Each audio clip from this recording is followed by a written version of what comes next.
Time is running out for this Baltimore youth hockey team that could lose its home ice. The Baltimore Banners are a hockey team that serves at-risk, mostly black youth in East Baltimore, where we're sitting. Did you ever imagine that your family would be a hockey family when you were growing up?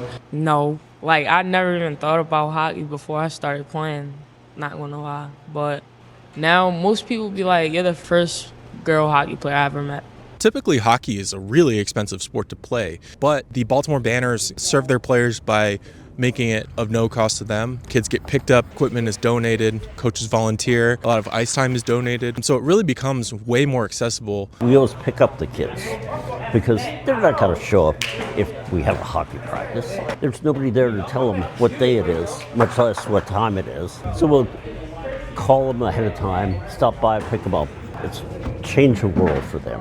Their home ice is behind me, the Mimi DiPietro Skating Center. In November, it was supposed to open for the new season, but the city announced that the opening would be delayed. So the team has had to relocate about 7 miles away. Doesn't sound far, except volunteers and coaches had to pick them up at their individual houses and apartment complexes and bring them to the ice. They also have to take their equipment out of a storage locker and bring it all to Mount Pleasant. I know most of the people that come, most of the time, they wouldn't be able to come because they live so far away and not everybody could pick them up. The DiPietro is an aging facility. The city has known for several years that they would eventually have to close it.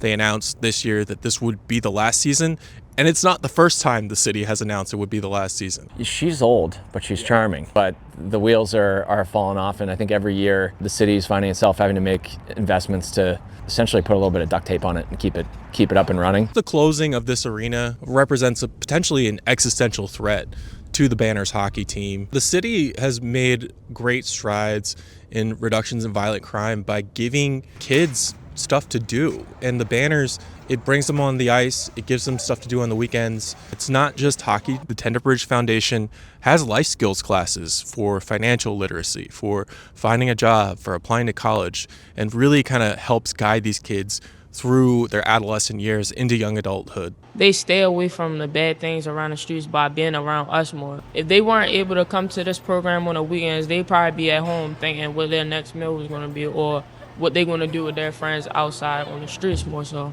So I say it gives us more time to be together. Hockey is the hook that gets the kids involved. That's sort of the glue that holds them together.